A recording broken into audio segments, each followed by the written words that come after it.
뭐 저희가 TMQ 시간에 미중 무역 분쟁과 관련돼서 여러 가지 좀 파급력에 대해서 아주 쉽게 좀 설명을 많이 드렸었어요. 물론 스마트폰 그 안에서도 애플 관련주와 갤럭시 관련주가 서로 다르다 이런 이야기들까지 같이 풀어드렸는데 이번엔 산업 전체로 봤을 때 반도체는 울고 스마트폰주는 웃는다 이렇게 좀 해석이 되네요. 딱 보다 보면은 원익그룹주가 대표적으로 반도체 안에서도 많이 밀렸잖아요. 반면에 파트로는 굉장히 또 고고행진을 했고요. 박준현 운용위원님, 이렇게 미중 무역 분쟁과 관련돼서 산업 안에서 금명하게 엇갈리는 것, 이 제재 영향을 좀 어떻게 해석해 봐야 될까요? 예, 일단은 반도체가 이제 상당히 피해주로 본 이유 자체가 업황도 안 좋은 상태에다가 미중 무역 분쟁 때문에 특히 이제 하웨이 제재로 인해 가지고 하웨이가 제재로 인해 가지고 뭐 통신 네트워크도 그렇지만 특히 이제 스마트폰 쪽에서 본래 하웨이가 스마트폰 생산량이 올해 한 2억 6천만 대 정도를 생산을 예상을 했거든요. 근데 지금 제재 때문에 1억 5천만 대 정도까지 줄어들 거다. 지금 실적도 안 좋을 거라는 전망들 많이 나오더라고요. 예, 그렇죠. 무려 1억 1천만 대 정도가 감소하는데 거기에서 누가 가장 수혜를 받느냐? 삼성전자가 원래 이제 올해 스마트폰 시장 글로벌 시장 1위거든요. 3억 대를 생산할 거 예상했는데 하웨이 제재로 인해 가지고 2천만 대가 증가된 3억 2천만 대 정도.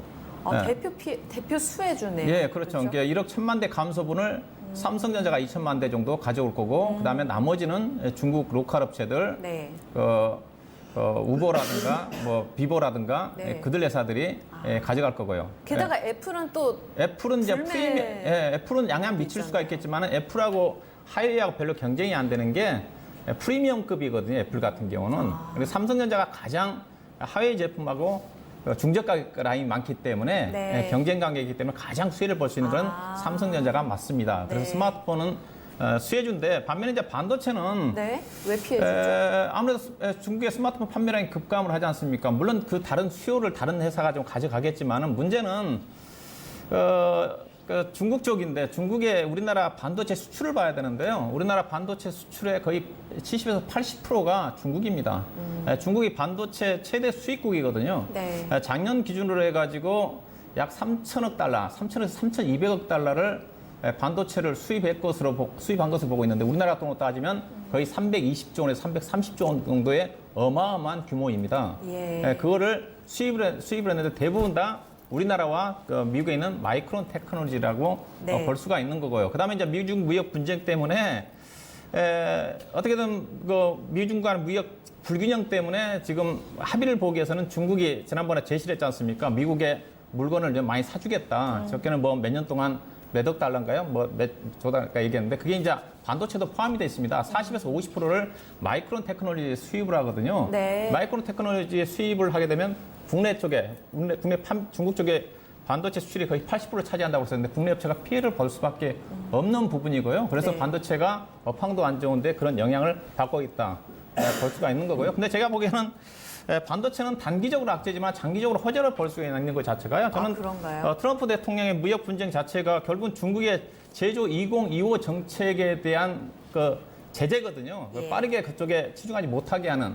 옛날 중국의 제조 2020이라는 것 자체가 2015년도부터 시작된 건데 중국의 제조업들, 첨단 제품, 반도체, 로봇 이런 어떤 부품에 대해서 2025년도까지 현재 자금률이 20%밖에 안 되는데 2020년도에 40%를 자체 생산하고 그다음에 2025년도까지 70%를 자체적으로 생산해서 조달하겠다는 거거든요. 그러면 조금 전에 반도체가 이게 이제 트럼프 대통령이 그 제조국 2025 정책에 대한 수정을 얘기하고 있는 거거든요. 그래서 반도체도 포함이 돼 있으니까 그래서 어떻게 보면 저는 트럼프 대통령 무역 분쟁 자체가 중국의 반도체 굴기에 대한 속도 조절을 이야기할 수가 있기 때문에 그런 측면에서는 삼성전자 하이닉스가 길게 보게 되면 저는 우리나라 반도체가 걱정되는 부분 자체가 중국이 대규모 반도체 굴기가 진행됨에 따라 가지고 향후에 그 부분 우려감이 상당히 컸거든요. 단기적으로는 악재가 될 수 있지만 길게 보게 되면 중국의 반도체 굴기를 1년이라도 2년 정도 늦추는 효과가 있기 때문에 저는 개인적으로 길게 보면 반도체 산업한테는 그렇게 악재는 되지 않겠나 보고 있습니다. 그렇군요.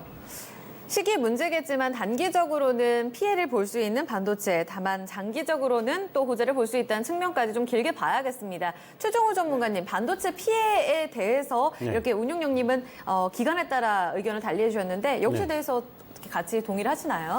만약에 PBR 0.9배 아래로 떨어지면은 오히려 저가에서 맞받아 치셔야 되겠고요. 과거에 반도체 시황이 굉장히 안 좋았을 때, 뭐 적자로 돌아섰을 때, 자, 그런 때가 PBR 0.9배까지 떨어지면은 반드시 그 밑에 쪽에서는 매수가 들어왔다는 얘기입니다. 그래서 예를 들어서 하이닉스로 예를 들어서 설명을 드리보면은 역시 마찬가지입니다. 하이닉스도 지금 올해 1월 달에 저점을 찍었던 부분이 0.9배 아래로 떨어지니까 네. 자, 그쪽에서는 바로 매수가 굉장히 좀 강하게 들어왔거든요. 그래서 지금 운영님께서 말씀하신 것처럼 단기적으로는 악재, 그러나 중장기적으로 호재다라고 보시는 전략이 맞기 때문에 네. 오히려 지금 시장에서 반도체 섹터에 대해서 시장과 어떤 반대적 포지션을 취하는 것도 괜찮다라고 보고 있습니다. 오히려 분할해서 네. 사시는 전략. 오히려 남들이 다 팔 때 그때 사야지 돈을 벌죠. 남들 다 살 때 사면 어떻게 됩니까? 네, 똑같은 사람 되는 거예요. 그렇기 때문에 네. 오히려 저가에서 맞받아치는 전략이 중요하다. 이렇게 설명드릴 수 있겠네요. 공식적으로 그러면 삼성전자 관련한 이 스마트폰 부품은 수혜를 보는 게 맞다. 여기에 대해서도 당연하겠죠. 동의할 수 있고요. 당연하겠죠. 삼성전자 판매가 잘 되면 거기에 대한 스마트폰에 대한 부품 판매가 늘어나는데 예. 요즘 흐름을 보시면은 요즘에 그 정전식 방식이 아닌 초음파 방식이라고 했고 갤럭시 S10을 보시면은 네. 우리가 과거에는 뒤에서 지문인식을 했었는데 요즘은 어떻습니까?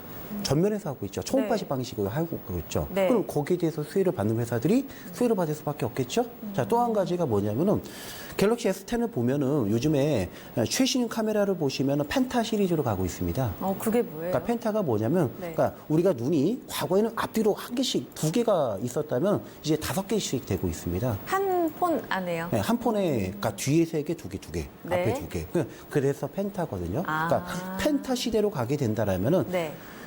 거기에 대해서 카메라 모듈과 관련된 업체들이 수혜를 받을 수밖에 없겠죠. 그렇군요. 그럼 이제는 과거처럼 모든 것은 오토포커스 AF나 OIS나 이런 것보다는 네. 어떤 거예요? 신기술에 대해서 직접적으로 납품하는 회사, 예. 좀 더 찍어서 이렇게 얘기하는 것이 맞겠죠. 그런 회사들 중심으로 네. 수혜를 입을 수혜가 수 더 있다. 크다. 그런 종목이 바로 파터링이라는 종목입니다. 네.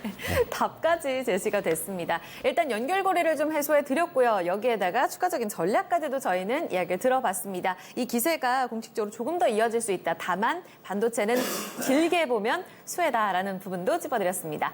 세 가지 질문 모두 다 해소가 됐네요. 유인하 캐스터. 네, 반도체는 길게 보면 수혜다. 잘 알아들었습니다. 오늘도 두 전문가님 자세히 설명해 주셔서 감사합니다.